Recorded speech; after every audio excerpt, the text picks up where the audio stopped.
Hello everyone and welcome back to Mr. Moose Models. It's been quite some time since I've been on this side of YouTube rather than watching. In fact, I think my last video goes back to January, might even have been December. So, long overdue that I should fix that, and this video has been prompted by my recent attendance up at the Shropshire Model Show at RAF Cosford. Today's the 10th of April, Wednesday the 10th of April, and so therefore last Sunday was the model show at RAF Cosford. And what a day we had. It was a lovely day to go out. Went out with my beautiful wife and lovely daughter and had a bit of a walk around up there, and it's probably by far my, well, there's no problem about it, it's by far my favourite model show to go to. In fact, I think I prefer it to going to Telford. That might be controversial, but I just think it's a great atmosphere. Being amongst these historical aircraft, you know, like a Mosquito, and then being able to look on the bench underneath it and see a 72nd scale Mosquito. I mean, where else do you get that in terms of model shows? I know that you've got the Coventry model show at the Air Museum there, which is good. Feels a little bit more cramped though. And yeah, Cosford's it's always been my favourite. So went up there, got there nice and early, had a nice little bimble around. Popped by and said hello to the Flory team. Phil was there with Andy and Matt and the lovely girls up there. Managed to not spend too much money there, only bought a pack of sanders, and even that I got the wrong sanders, and that's more my fault than their fault. It's just I didn't make clear what I wanted, but hey ho, doesn't matter. The sanders I've got I'm going to need anyway. But yeah, it was nice to them. It was lovely to see Phil's recent completion. He's just built a 32nd scale wing-nut wings Sopwith Camel, and it was great to see that. He's done a lovely job on the paintwork. That linen effect, it really has nailed it. Popped by the 580 modeller stand and said hello to Ian and Mike. Well, Michael was out having a walk around, but bumped into it later. Had a chat to Ian Poulton from UKscalemodeller, and the guys there at 580 Modelers, and they had a very impressive display. As to be fair, all the displays from every single club and SIG were they're good quality display this year. The show at Cosford doesn't have a competition area, but to be honest I don't think it's missing in terms of quality because of that. Some people might disagree, but I think it's a nice family sort of like model show. So yeah, that was good. Then at lunchtime we had a quick meet up with some of your fellow YouTubers, but before that I did bump into Graham Pearson, Black Cat 73 scale modelling, and he's there with his two kids, and he seems to be having an enjoyable weekend. So that was nice. It was a very brief chat with him. And then I say lunchtime we had a quick meet up with some of the other guys. So we had Len from ChancerNW Wales, Ivan from formerly Northern Modeller, now Ivan Jensen Taylor. It's good to see him back behind the camera and doing some videos. Love Ivan's work.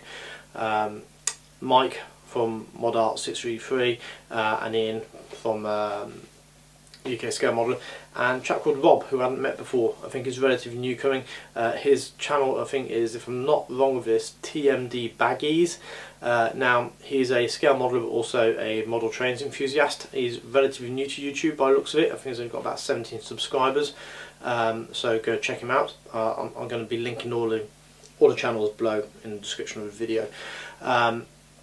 So I had a nice little 20-30 minute chat with them, put the world to rights and had a chat about various bits and bobs. So yeah, it is a great little place. What I'm going to do now is I'm going to do a little slideshow of the photos that I took. Just pop those in. Going to try and keep it short and sweet and pop it in music. And then what I'll do is I'll come back face to face and have a quick chat to you before we go down to the bench.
can see there's been some fantastic models on display at the RAF Cosford show.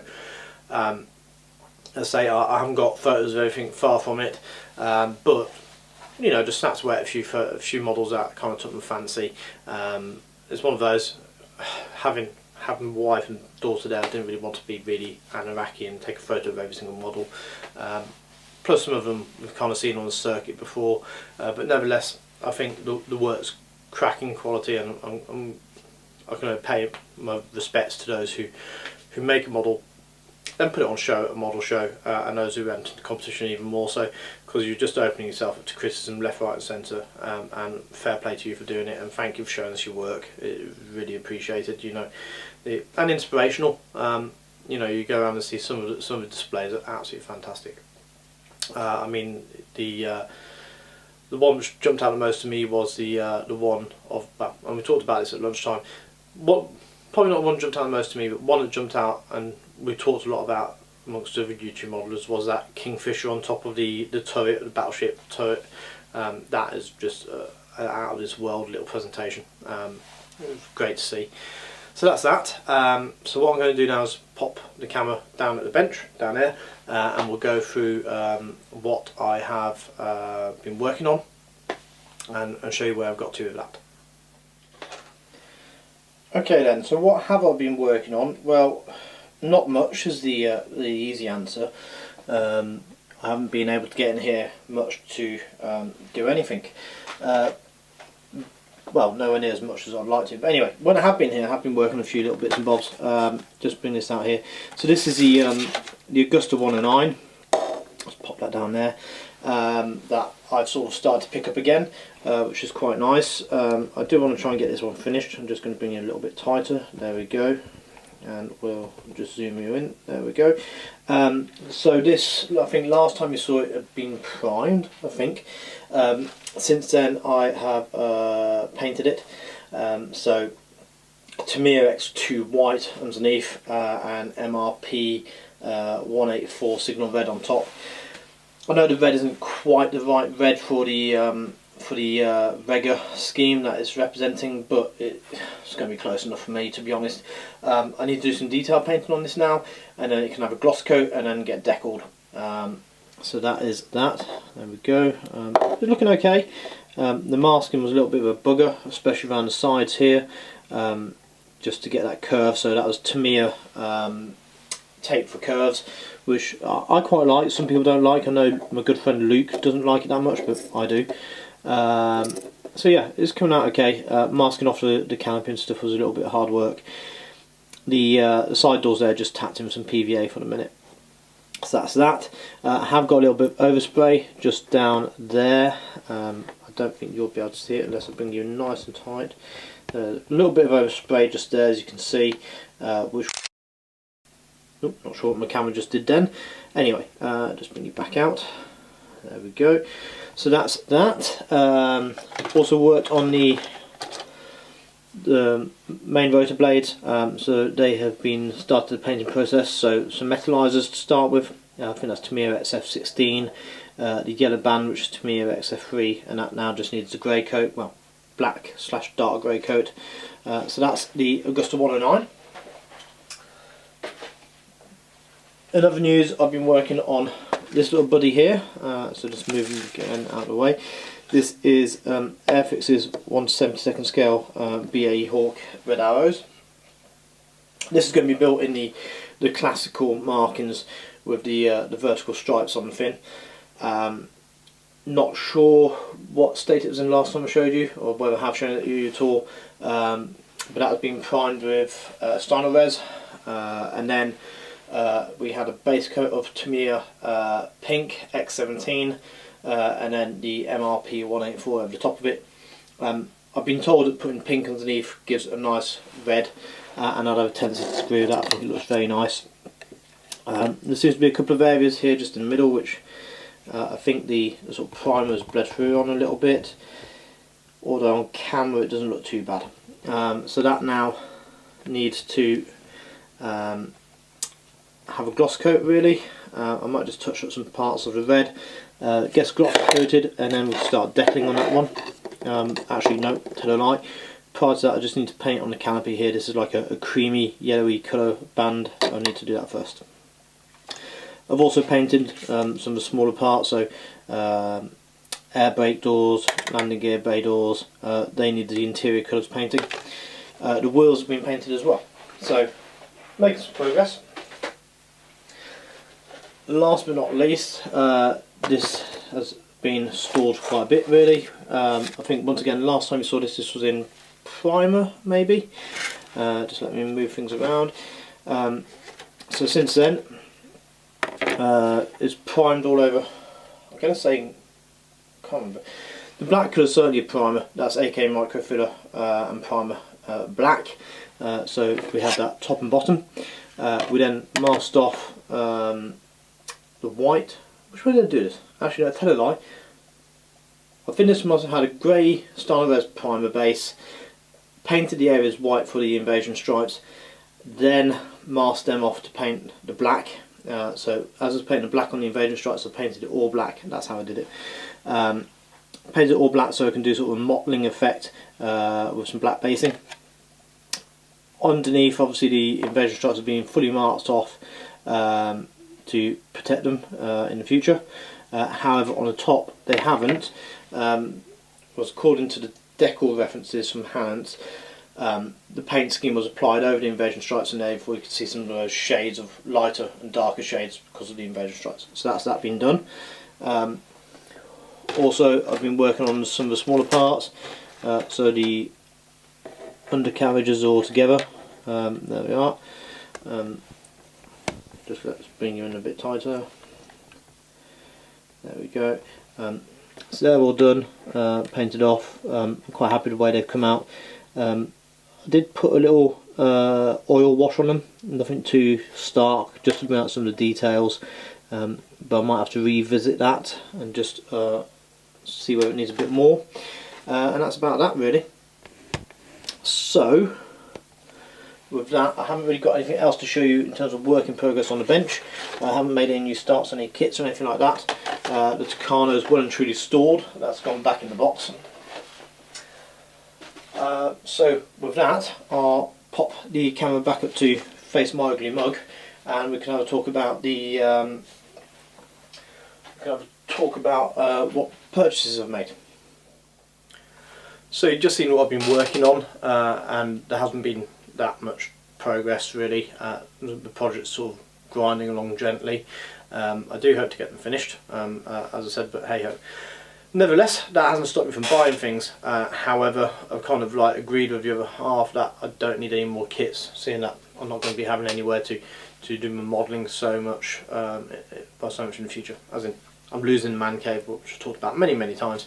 But there's no point splashing out on kits to build if I haven't actually got anywhere to build them. However, I did say to Laura that, to my wife, I did want to try and keep a little bit of the hobby when I haven't got the cave, and that I wanted something that I can do on sort of on the what's it called, the humble workstation that I've got. I can pop down the dining table and do some stuff. So stuff that's going to be brush painted, that's not going to require an airbrush and multiple varnishes and stuff like that. So I wanted to look out for some figures. Now I've never done figure painting in my life ever, apart from 70-second scale pilots, which are very easy. So I didn't want to go and spend loads of money either on something that I've never done before.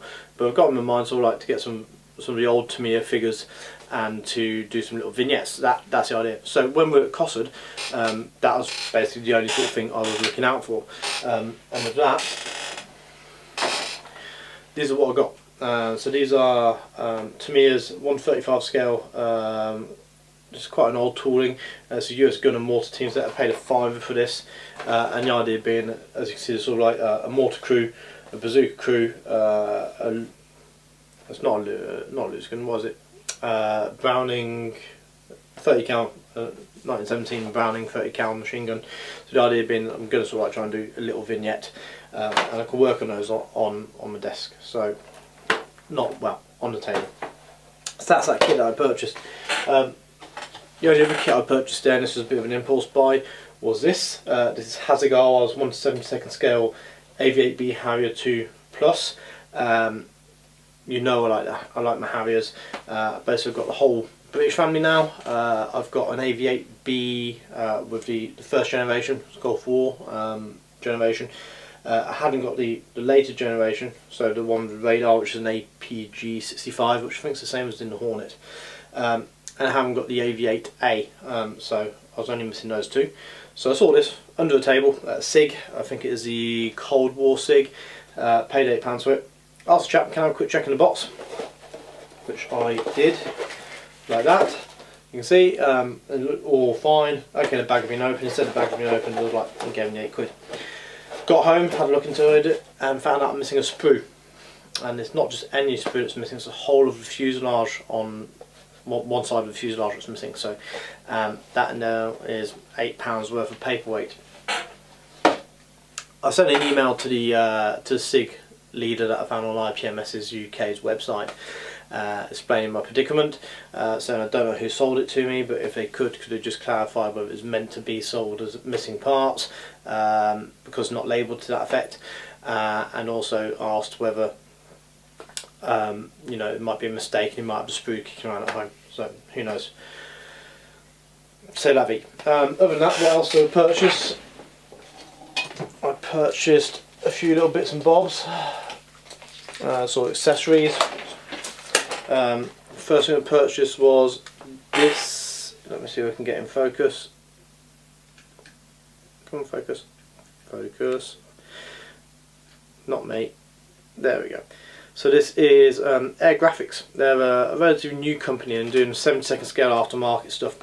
And these are CL BL755 cluster bombs and dual carriers for CF104.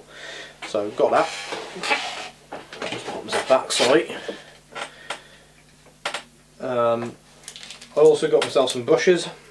These are from ABC Brushes, and it's a Pro Arte series. They're pure sable and they're rounds, and I've got an 8 in there, a 4 in there, a 6, a 2, a 0, and a 00, 2 zeros.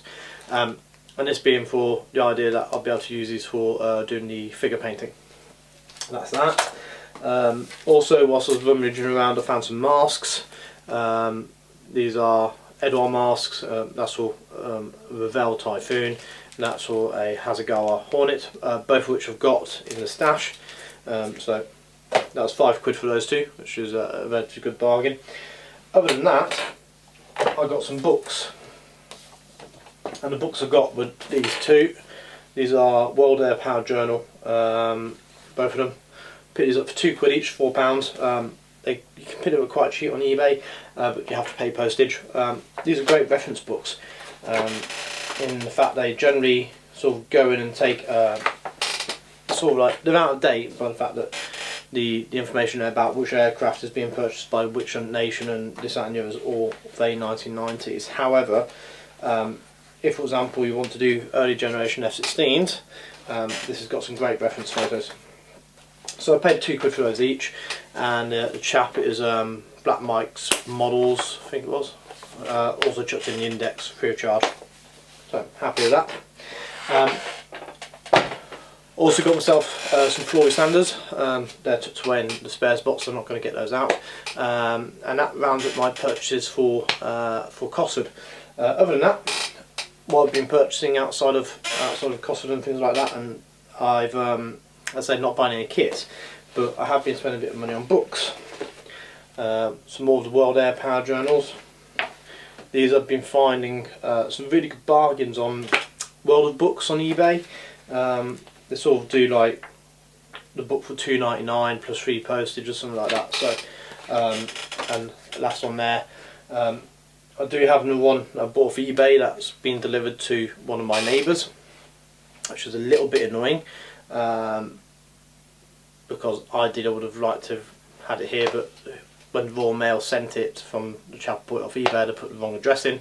So it's at the neighbours on the street, but they seem to be away at the minute on holiday, so I can't get my hands on it.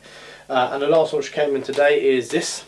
Same again, still from World Air Power Journal, and this is a Gulf Air War debrief. And this is great because it's got all those, like, operational stories about various strike missions that were carried out, the various aircraft, what they were doing there, some great reference photos, a list of all the order of battle from the coalition side in terms of air units, and going down into sort of talking about the loadouts that each aircraft had. So that's quite useful. Obviously it's not gospel, you know, but it's quite good. There's some good things about, you know, for example, like the Canadian F-18s were carrying these kind of bombs and stuff, so that's great. So that is about it in terms of purchases. That's sort of keeping me busy. I mean, the books are cheap, cheerful, and I like reading books, so I've got those. Don't think there's anything else in terms of books, no. Otherwise, what I've been doing is sort of gently getting ready to pack the man cave away, which I alluded to beforehand. And to do so, one of the first things I've done is, bear with me 2 seconds, I've got some big arch lever folders, and in here I've gone and put all my decals and instruction sheets. So I've listed by manufacturer, and I've listed sort of like the schemes I want to be building, this, that and the other. So I've done that for all the manufacturers. There's 2 arch lever folders there, and the idea being that these will not go in the loft or in the garage. These are going to stay somewhere safe because I don't want the decals to get spoilt by humidity and stuff. So that is that. So I've got 2 of those. Sorry, I'm gassing and I'm getting out of breath. Well, not breath, but getting a bit of dry throat. So I'll just have a quick cup of tea. There's a Lord of the Manor, as if. The wife's got the mug that goes with it, and hers says she must be obeyed. Yeah, Shimbo, we all know that. Lastly, what we've been doing to prepare also for packing away is we went to our favourite Swedish furniture shop, Wednesbury, otherwise known as IKEA, and I purchased a load of sort of storage boxes. So these ones have partitions, and the idea that's going to sort of take tools. So I've got 2 of those.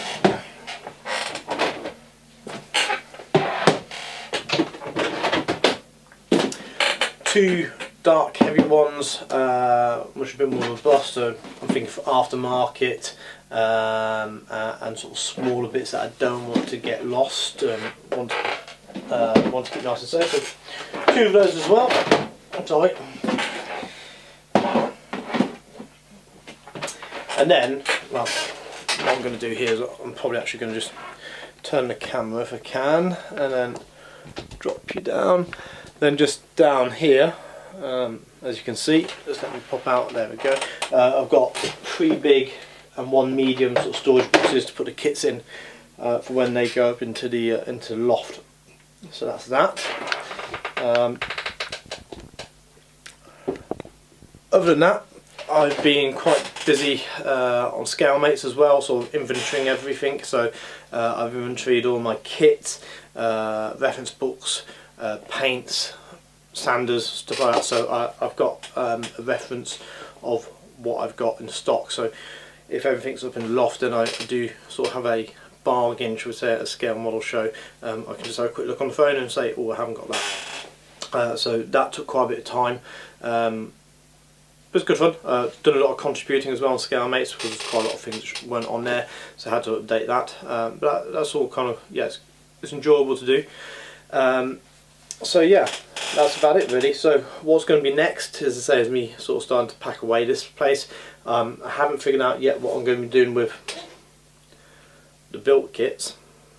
That's something that I need to figure out. The unbuilt kits are being boxed and put upstairs. And yeah, so as I said beforehand, I'm probably going to try and time lapse me sort of stashing away stuff, and we'll give it a go. We'll see what's what. I might use my GoPro for that and just do a time lapse. Anyway, with that, I think I'm going to sort of think about wrapping up the video. I'm going to say thank you very, very much once again for everybody who's followed. If you managed to stick along to this point of the video, well done. If you haven't, well, you haven't missed out on that much. And yeah, so my next video, God knows when it's going to be. As I say, I think the one of me putting away the man cave is going to be the clincher. And yeah, that's it really.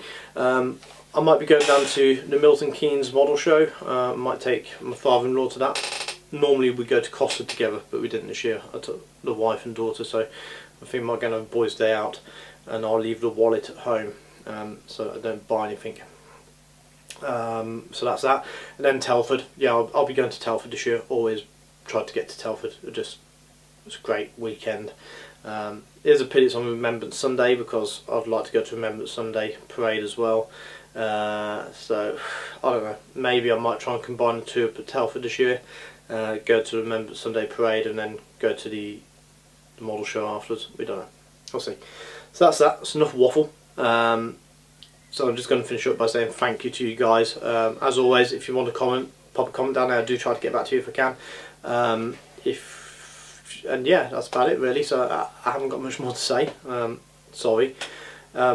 Other than massive thank you to all of you guys who's sticking along with me, and I will see you at some point in the future. In the meanwhile, take care guys, happy modelling, and I'll see you soon. Bye bye.